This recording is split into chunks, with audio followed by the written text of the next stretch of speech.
kabayan, ako si Conrad Kabatingan from Philbert Training Center. Ako ang nag-compose ng kantang Tatay Ko Yan. That is our official theme song ng Tatay Ko Yan project. Sa Pilipinas, isa po akong singer-composer. Gumagawa po ako ng jingle, ng mga company. Gumagawa din ako ng mga official theme song ng mga festivals. Ginawa ko po itong kanta dahil isa itong very challenging. Kasi nga, mostly ang ginagawa ko talagang kanta sa Pilipinas, yung barangay election, yung mga pageant, yung mga tawag nito, yung mga company, is napaka-challenging siya kasi parang attribute to isa sa patatay. Yung motivation ko is siguro deserve ng mga tatay na parangalan sila, bigyan sila ng pagpupugay. Kasi may mga kapatid kasi ako dito sa Dubai at tatay din sila, so deserve nila talagang parangalan. Isang karangalan ang makagawa ng buong kanta ng Tatay Ko Yan project kasi nga deserve ng mga tatay na parangalan talaga sila sa paghihirap nila dito sa ibang bansa, yung kalungkutan nila, yung pagsasakripisyo nila bilang tatay na andito sa iba yung lugar para lang magbigyang tugon o mga pangangailangan ang kanilang mga pamilya. Kaya sumulat po ako sa lahat ng mga tatay, maraming salamat sa inyo, sa inyong kadakilaan bilang tatay sa inyong mga anak, at itong kantang ito ay alay namin para sa inyo.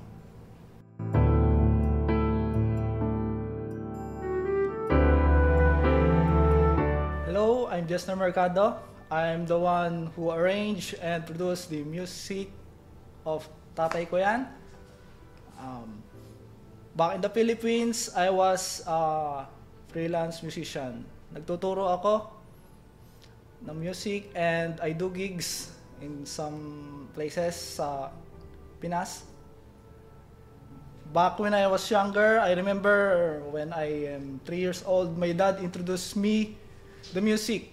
Every morning, nagpapatugtog siya ng music, of course. I remember he was playing Stars and Stripes, I guess. As time goes by, nang patanda na ako, nahilig ako sa ibang genre ng music. Like the MCR, My Chemical Romance, High School Musical, and I remember I teach drum and lyre first time ng 14 years old ako.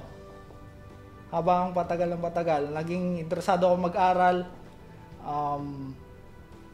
about music theories, the tones, all about music. Isang malaking parangal na yung tatay ko yung naging way para mahilig ako sa musika.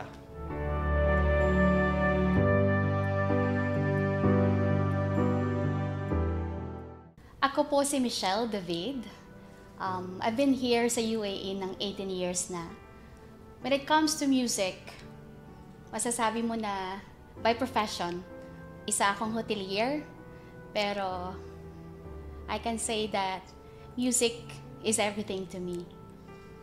Way back sa Pilipinas noon, if I may tell you, I committed my voice para sa mom ko.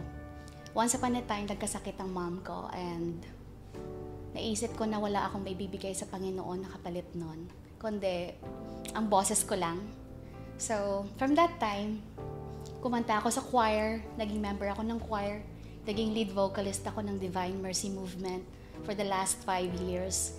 And isa yon sa mga dahilan actually kaya ako sobrang naging passionate sa music dahil napagaling ng Panginoon yung mom ko until now, hindi na siya bumalik sa hospital.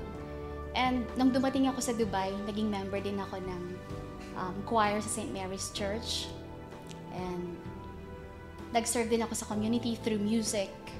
So all I can say is that music is everything to me and it's like half of being who I am is music. The song Tatay Salamat, ang official soundtrack ng tatay ko yan. Sobrang privileged po ako, sobrang grateful, thankful sa mga bumubuo ng programang ito. And of course, Direk Bril, Dada, Jesner.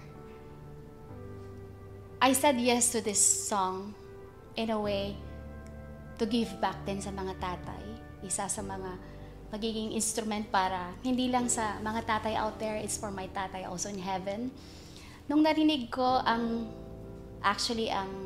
accompaniment should I say, ang arrangement ng kanta, nung nabasa ko yung lyrics, hindi ko maintindihan yung nararamdaman ko. Na-inlove ako sa song. At saka nung narinig ko yung pag-interpret actually ng melody, pumasok na kaagad sa puso ko. Na-inlove na ako sa kanta. Medyo actually hindi ako lumalabas sa stage gaano. Sometimes I offer my voice sa mga may mga programang for a cause, it's fine, sa choir, when it comes to worship. Pero hindi mo ako talaga makikitang typical na sumasali sa mga contest. But this Tatay Ko Yan program and sa pagkasulat ng kanta, sa pagka-arrange and everything, all I can say is that it's all worth it. Unang-una pa, sobrang grateful ako sa kanila, sa mga bumubuo nito kasi nung narinig ko na sinabi nila, we made this song for you. So maraming salamat. And itong kantang ito, I know, isa ito sa magiging dahilan para maipaabot nating lahat ng mga anak kung gaano natin kamahal ang ating mga tatay. Sobrang pinaka-favorite ko na linya nung kanta actually is yung bridge. Kasi, sorry, medyo, yung parang sinasabi kasi sa bridge na kahit na malayo siya, ipapanalangin natin, di ba? Usually, tayong mga anak, malayo yung mga tatay natin. All I can do for them is to pray for them and then to wait for them sa pagbabalik nila. So, yun, grabe ang emotion ko doon. And second thing is yung chorus, sa chorus. I'm sorry if I may be emotional this time, yung mga hindi ko makakalimutan sa tatay ko. Since wala na siya, nasa heaven na siya. We lost him during pandemic. And kasi 7 kaming girls and most of my sisters ikinasal nang wala siya. So, hindi ko makakalimutan yung araw na ikinasal ako actually way back na sobrang galak na galak siya kasi it's his first time to walk in the aisle with me na nawala pa nga yung medyas niya. So, yung moment na yon, sobrang proud na proud siya kasi of all his daughters, finally maihahatid niya ako sa altar. Message ko sa mga tatay, bilang isang anak, kahit na wala na yung father ko, nasa heaven na siya right now, actually, masasabi ko once again, ang kantang ito ay isang tribute for my father. Although hindi siya isang OFW, pero isa siyang napakadakilang tatay for me. Maraming salamat sa lahat ng pagmamahal at sakripisyo nila sa atin. And sa lahat ng mga anak, sana, lalo na sa mga anak na nandyan pa yung father nila, sana hindi natin kalimutan na iparamdam yung pagmamahal natin sa ating mga tatay. Sa lahat ng kababayan dito sa UAE, Yes, kayo po ay invited para dumalo sa ating Kalayaan 2023. Lalo na po sa segment ng ating Tatay Ko Yan. And that will be on June 10 sa Aid Hall Trade Center. See you there!